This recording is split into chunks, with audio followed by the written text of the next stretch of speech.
to another video on my channel. And today we're going to be doing a video that's inspired by historic travels, reacting to Brightside Titanic videos. That's exactly what I'm going to be doing. We're going to be reacting to how stupid those videos are apparently said to be and how many facts are fake here. The video that I'm watching is a ship that could have saved everyone on Titanic, and I'm assuming they're talking about the Californian or whatever. So I'm just going to start playing this now. April 1912 marked one of the most terrible tragedies in the history of the world. The most unsinkable vessel, What is that? the pinnacle of engineering at that time, the huge Titanic, sank. Bro. On that dark, moonless night, Bro. the ship had many chances to save its passengers. I'm not going to be calling out every little inaccuracy. If I was, I would say that's like the least accurate sinking I've ever seen ever. There was another ship just a few miles away that could have saved the Titanic, but it didn't. It wasn't a phantom ship. And it's not some legend or a theory. This is a documented reality. There are records and witnesses' statements confirming this. But why didn't this ship help? Oh my God. Let's find out what happened that night by looking at these events from 3 different points of view. Let's start with the Titanic version. Oh God. 11:30 p.m. The moon hides behind black clouds. Visibility is bad. Everything is calm on the Titanic. Under the captain's guidance, the communications operator stays in touch with the mainland through the radio. At this moment, some stranger breaks into the frequency, interrupting the operator's communication. It's unclear what this strange man wants and what he's talking about. The operator doesn't try. Hold on. He shouts at the guy, demanding him to disconnect. Oh my God. One of the Titanic's Marconi wireless operators had his volume turned all the way up, like very loud, so we could hear the dips and dashes of the Morse code from land far away. And the operator on the Californian cut in, and because of how close he was, it was loud. And he stood up, the Marconi wireless operator on the Titanic stood up and took off his headphones. Out of rage. It wasn't like he was being like an incompetent operator, but out of immediate, he was like, ugh, he was exhausted and tired, and you know how you get whenever you're tired and exhausted and something tiny can annoy you and trigger you. That's what he did. So he just stood up and he said, shut up, I'm busy. And also, it was kind of common talk for them to talk smack back then. It's not like a big deal. The connection is interrupted.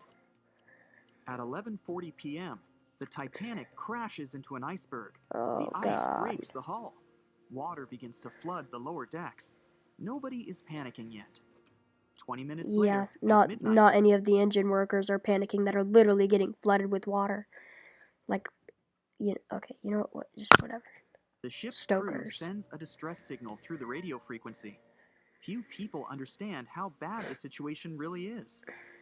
After 20 minutes, at 12:20 a.m., they start lowering lifeboats with passengers. That's accurate. I think it was around 12:20 that the first lifeboat was being loaded at deck level because they had to roll back the canvas and prepare the lifeboats. 5 a.m., they receive a response to the distress signal. This is RMS Carpathia. Their captain reports they're already sailing at maximum speed towards the Titanic. What did he say? Their captain reports What did he say? The distress signal.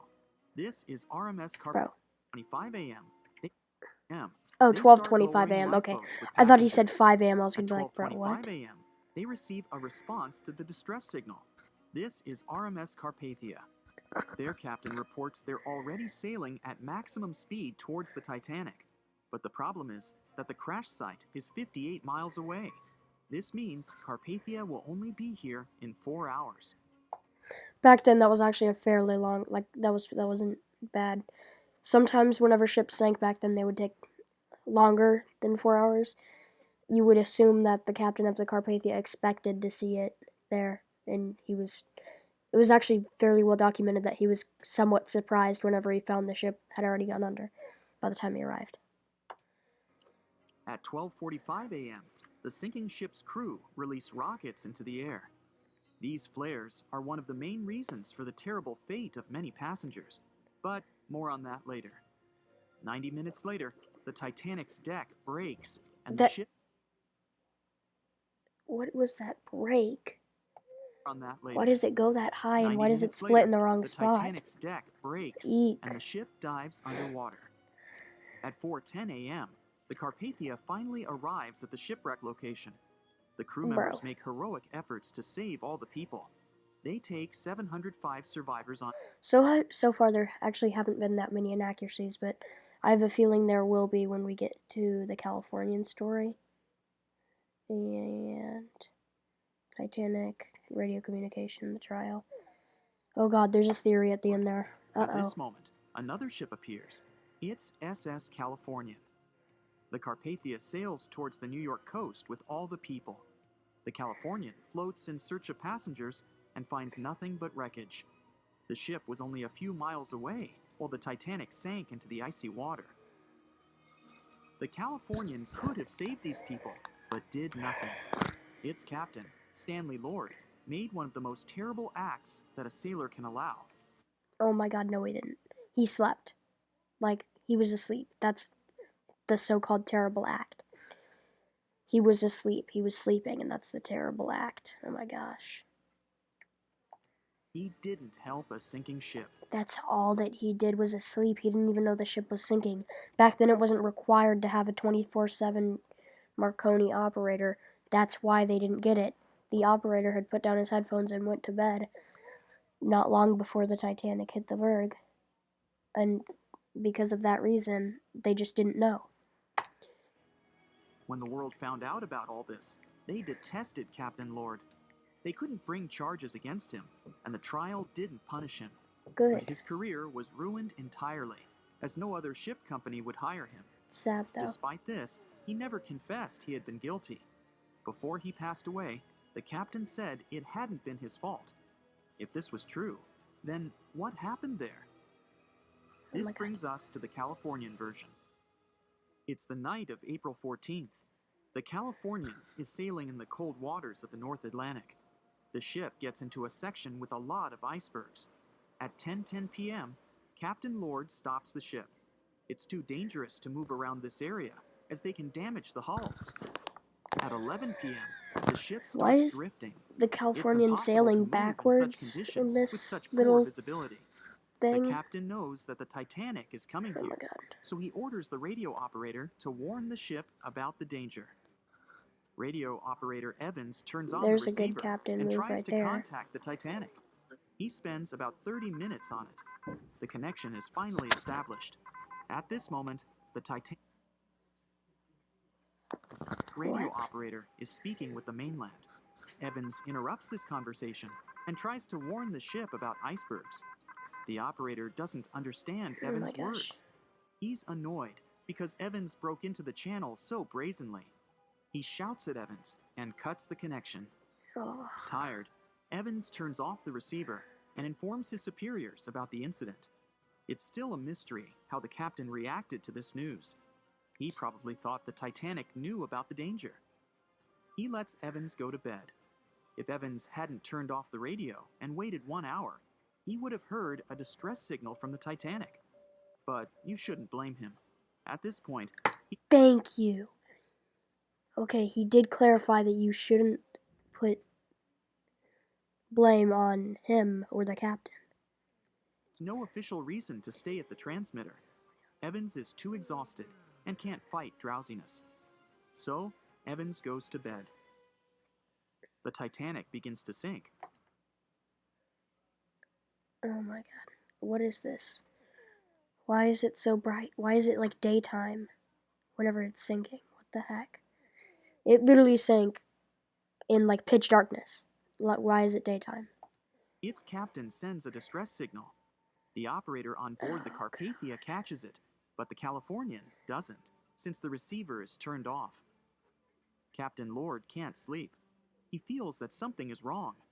Meanwhile, the Titanic is rapidly sinking under the water. The captain gives the order to launch rockets into the air. And here is where one of the critical mistakes takes place. They release warning lights. They're gonna say they used white rockets instead of red ones. White rockets were celebratory and red were for emergencies. That's probably what he's about to say. But they are not red. The crew forgot to take red rockets on board for some reason. So they lit up the sky with a bright white light. If you need to send a distress signal, you need to release red lights. Captain Lord sees these lights, but doesn't perceive them as a cry for help.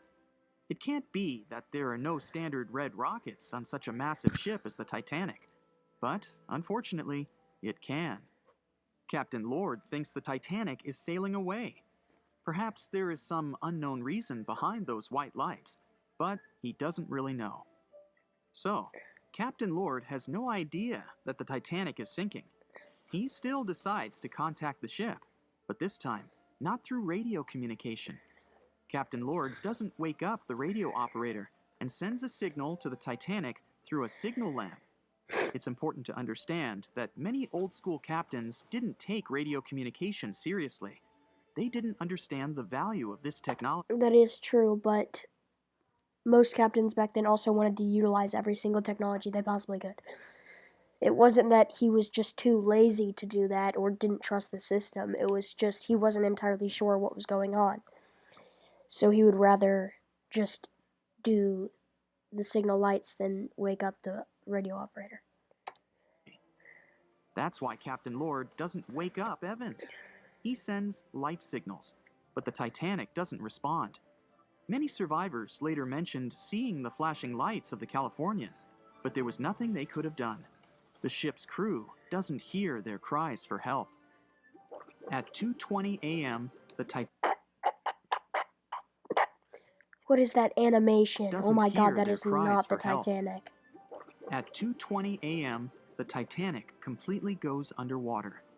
A little more than 2 hours later, radio operator Evans wakes up and turns the transmitter on. He hears many rescuers talking about the sunken ship. Evans understands everything. He reports this to the captain. At that moment, the Californian immediately heads to the wreck site. They meet Carpathia there.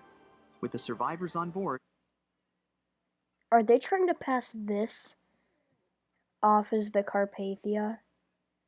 Why did they get an actual image of the Californian and then use this? What is that? What sails ship is that? Is that supposed to be the Queen Elizabeth? Or the Rex? I New can't even York. tell. The Californian stays sailing and looking for people. They find nothing but wreckage. The Californian returns to the mainland. The news about the ship that could have saved the Titanic is spreading all over the country. The trial begins. Captain Stanley Lord and the crew tell their version. They say their ship had been standing still. God, this is Many bad. people don't believe them. This as video some is of the actually surviving pretty passengers accurate compared claim to some have of the seen other the ones, though, so Californian sailing by. I'll give that to them at least. Still, the judge declares them innocent. 1962. Captain Stanley Lord is a very old man. He calls a notary to confess something. The captain makes his last remark about this case. He swears he's not guilty. But if it wasn't the Californian sailing past the Titanic at that moment, then what? The Samson theory could answer that question for us. The sealing ship Samson is sailing in the cold waters of the North. Please tell me they're not going to pass off the Californian as a ghost ship. Or a fiction. Oh, okay, hold on. Atlantic. The crew aren't sleeping.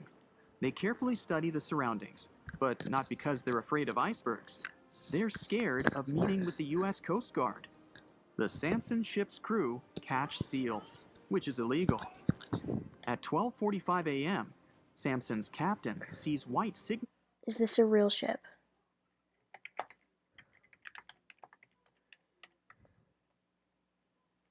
Okay, so it is a real ship. Hold on. Ah, okay.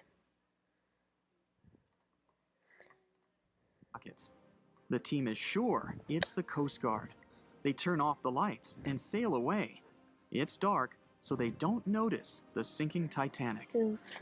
They return to the coast of This is Iceland bad. and hear about the disaster. They realize they have abandoned the drowning passengers. The nephew of one of Samson's crew members reads about this story in his uncle. Okay, I am going to do another one because that one was actually not that bad. And I want to find one that's really historically inaccurate so I can, you know, actually do some narrations. Oh, God. Titanic theories. We'll do this one. We'll do this one. Can you guess how many theories of the Titanic's sinking exist? Right, loads. Oh god, Including a what the theory of my heck? Why is it like a storming night with a full moon when the Titanic sank very famously on a new moon, which means there was no moon out? The Titanic's sinking exist? Right, loads. Including a theory of my own, which I'm going to share Oh, with you I'm today. excited. And then you can decide which one seems most. Do you even want me to talk about how inaccurate this wreck is? From depth to... Okay, okay, we're just gonna foam past this. I'm excited for his theory. Oh god, alright. To you. One Piece theory. Wait. Hold on. Did he just... Did he just say what I think he said? We're gonna restart this video because hold on. I don't think he just said that. He couldn't have just said that. He can't be possibly that stupid. Can you guess how many theories of the Titanic's sinking exist? Right, loads. Including a theory of my own, which I'm going to share with you today. Okay, hold on. I'm gonna go over this wreck real quick. First of all, it's not this. It's way deeper than this. Obviously, everyone knows that. The stern is in horrible condition. The bow is not in great condition. You can't see the colors because it's just rusticles pretty much. And, position-wise, they're a lot farther apart. The stern is facing the same direction as the bow. There's just so many inaccuracies in this. What didn't sink in a rocky area. Okay, last time. I'm going to restart this because... Okay, I'm just going to go over those. Guess how many theories of the Titanic's sinking exist? Also, I don't know if Sam from Historic Travels reacted to these. And if he did, I'm not trying to steal anything from him because I haven't seen. The only one I watched was the one where it's like, what if the Titanic missed the iceberg? So, there's that. Anyways. Right, loads. Including a theory of my own, which I'm going to share with you today. And then you can decide which one seems most likely to you. One Piece theory. Oh my god, it's the One Piece theory. Is it the actual One Piece theory? Like the One Piece? Just kidding, guys. Anyways, let's actually react to this video now. Version of the events was the One Piece theory. It's very simple and basically claims that the sinking happened without any breakups. That's true. 2:15 a.m. The ship. Did he just get the timing right? Did he just say the Titanic hit the iceberg at 2:15 a.m.? Oh my god. 2:15 a.m. The ship collides with an iceberg. Oh my god. 2:18 a.m. The lights go out. The ship reaches an angle of 45 degrees. Oh my god. He just said that the Titanic hit an iceberg and then 5 minutes later went underwater. Even though he's trying to put this off of, it was the earliest theory, we still know they still knew how long it took because there were survivors of it fresh from it. What do you mean? And then quickly begins its final plunge into the ocean depths. Oh my god. 2:20 a.m. Only about 3 minutes later. 3 minutes later? The Titanic did not take 5 minutes to sink.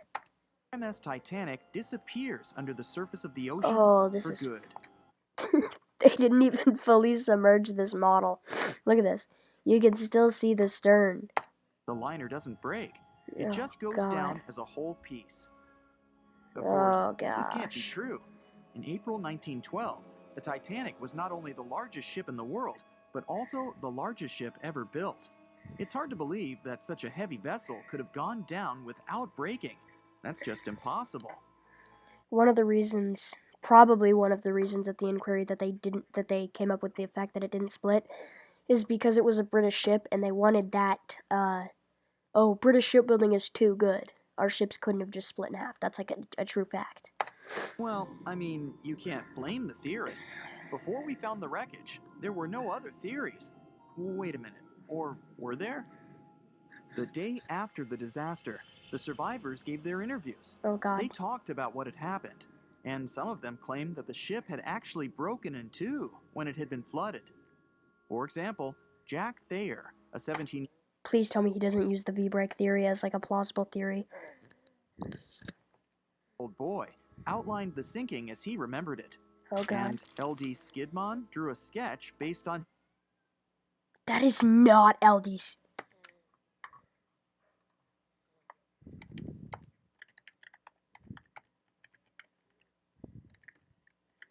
Is he talking about Jack Thayer's? I think he means Jack Thayer Titanic sketch. If that's what he's saying the sketch is, he's just wrong. Oh my gosh, this guy is stupid. Gosh, this guy is stupid. So he has this V-brake looking thing going on here, right?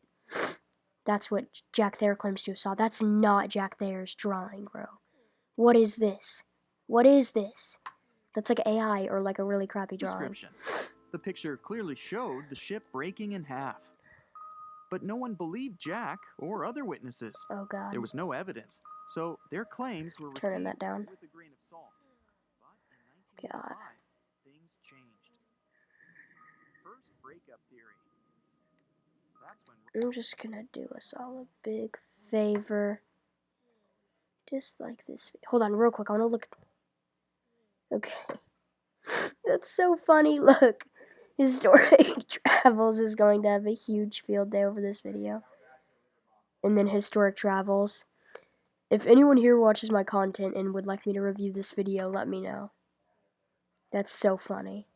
Ballard found the wreckage of the Titanic in the depths of the ocean. When people saw the Oh wreckage, God. it became clear that Jack and the other survivors had been right. The Titanic did indeed break in two when it. Yeah, but Jack wasn't right about the way the Titanic split up. Because it didn't V-brake like his actual drawing. But okay. So it's time for a new theory. Oh God. 2:15 a.m. The keel breaks. Oh my God, what is this? What is this model? That's actually quite hilarious. I'm gonna look at the funnels and the superstructure on this model. It's time for a new theory. It's like they already have the split. In 2:15 a.m. the keel breaks. Get the timing right. It's not that hard. The last one he said 2:15 Titanic hits iceberg. 2:20 ship sinks. And now he gets it wrong again. The Titanic didn't have a starboard list. It had a port list. It's actually really interesting. The Titanic hit the iceberg hit the Titanic on the starboard side, but because of the coal, which had been moved due to the coal fire, which had nothing to do with the sinking, by the way, it gave the ship a port list, which saved probably just like over an hour. And it's actually really important to the way the Titanic sank. It didn't have a starboard list, it had a port list. Oh God. What is this? This isn't even what the theory is. Not only is this just deeply inaccurate, this isn't even the actual first split up theory. This is just wrong. Oh God. This is horrible. Is he just throwing out ship terms? The aft is barely hanging on to the stern section superstructure. You would think he would be talking about down here the keel. It didn't hang on to the superstructure. The superstructure just practically collapsed. Damn, this is funny. Oh gosh. Jeez, this is bad, dude. It all sounds pretty convincing, right? No. But people began to find plot holes in this theory. For example, the Titanic couldn't have held together until it reached such a high angle. Oh, okay. Had to begin much earlier. 23 degrees. Realistically, that's... What is this guy doing? So people started to come up with their own Oh, possible V-brake. Oh, he's doing the V-brake. Oh, he's doing the V-brake. no one likes. Okay, this one's true. I mean, no. When I say this one's true, I don't mean it's the true theory. I mean it's true that nobody likes it because it's just idiotic. But let's watch it. 12 V break. According to the first breaking theory, the Titanic reached a high angle, and the weight of its unsupported stern caused it to crack from the top down. But it's physically impossible. So, are there any other ideas?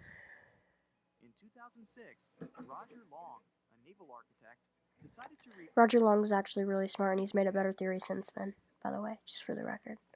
research a so-called V theory. 2:17 a.m. Oh, come At a on. shallow angle, perhaps as little as 11 degrees. Not possible. It's not possible. It was 23 degrees, that's what we know. The upper structure fails and starts to crack. At this moment, only its double bottom is holding the Titanic together, but it starts to bend under the strain too, failing the ship. Water is pouring through the crack. It increases the weight in between the two sections, bending the Titanic the other way, Oh, God. resemblant to the letter V. The upper decks get mangled and bent together. The bow heads for the bottom, and the stern is the last to sink. Let's see, Aaron 1912 speed break. Times, though. Roger Long believed it because the broken edges of the upper decks in the Titanic's bow section were all mangled and crushed. However, we have learned that it happened because of the so-called hydraulic downburst. That's actually true, so congrats on getting that part. Like that one little piece of this entire video true. Congratulations, Brightside. Of the water crashing into the deck as the Titanic hit the ocean floor. Another V-break theory states that the bow had risen out of the water after the break. Oh, this no. was mainly peddled by one former Titanic. Aaron 1912. But not only has this theory been proved to be physically impossible due to the bow's incredible mass, it was also inspired by incorrect information. Funny. Remember Jack? Not this picture again. Well, it was based on his sketch and the words of a couple of passengers. But the truth is, none of them had ever seen the Titanic break down like this. Jack himself stated in an interview that the sketch was completely out of context to what he had actually seen. It was drawn by a passenger on the Carpathia, the ship that received the Titanic's distress signal and came to its aid. It couldn't be used as evidence. Now that we know this, let's move on to the theories that most people believe. Oh, God. James Cameron's Not. Okay, so it would. I'm going to tell you why James Cameron's banana peel theory is not actually possible. And that's like with the weird weight of the stern. He shows the stern keeping that port list after the split and then rising up like in the movie and then dropping down, but it's not possible for it to rise that high. Realistically, it would probably fall to one side and at a very shallow angle capsize and sink. And when I say capsize, I don't mean a full capsize, but more like what the Lusitania and the Britannic did. Who hasn't seen the legendary movie about the Titanic, right? It became the leader of the 70th Academy Awards ceremony in the number of nominations and awards, and deservedly so. But did you know that James Cameron had been interested in the Titanic for many years? Well, yeah, here's a funny fact. Originally, he used making a movie as an excuse to just have Hollywood fund him going down to see the wreck in a submarine. But by the time he saw the wreck, he felt that he owed it to the people that passed away in the tragedy to make an actual movie. And that's the stern section, which is mangled in a heap, unlike in this. His books and research are very detailed, and he even came up with his own version of the events. It's called the banana split theory, and this is actually what you could see in the movie. He has upgraded it since then. We know that in the movie it didn't rise that high or split that way in that same spot. But in was it 2022? Or no, it was 2012. It was 2012 he did a revised version where it split in the accurate spot and rose less. But still fairly inaccurate. How it goes. The Titanic reaches a 23-degree angle and fractures down to the keel. That's the right degrees. That's not what he showed in the movie. The double bottom acts as Also the right split spot. As the stern falls down, when the double bottom fails, the bow and the stern separate. Dang. Stern lists to port, standing vertically, Oh gosh. then begins to go underwater. This theory is the most scientifically accurate one. That's just not true. Like, that's literally just not true. That's not a true statement. It is most certainly not the most scientifically accurate. I have my own theory, but I would say, other than what I believe to be it, the most scientifically accurate theory would be the Titanic honor and glory theory, easily. The newest one, easily. Along with Roy Mengot's theory. Wait, who's Roy Mengot? Oh god. He's about to butcher this theory too.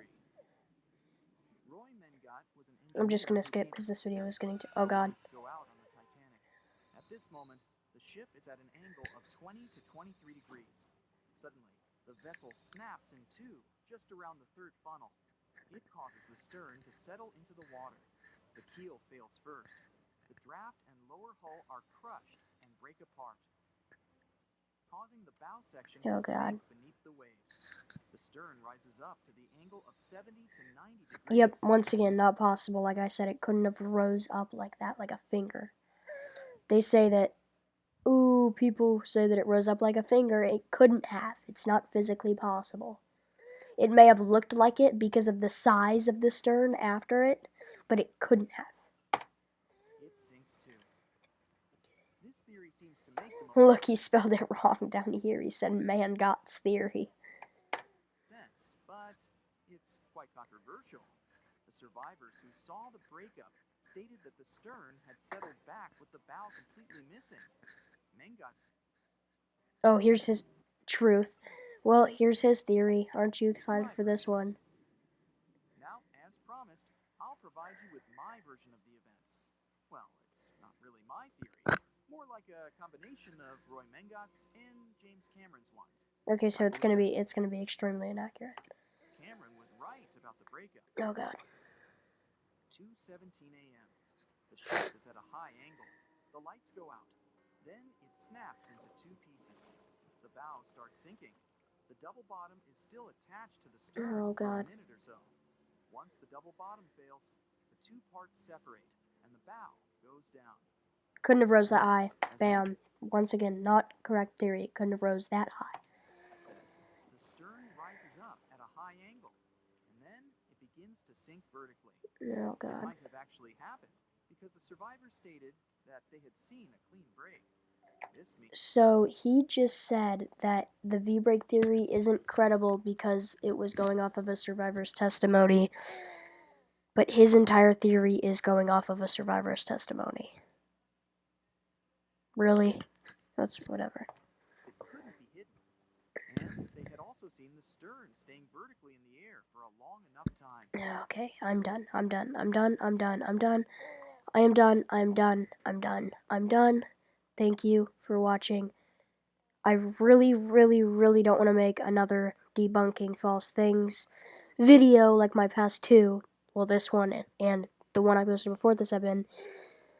So, I don't know what I'm going to do next. But, alright, we'll see you in another video. Thanks for watching this one. And please subscribe because I'm new. And I'll see you next time.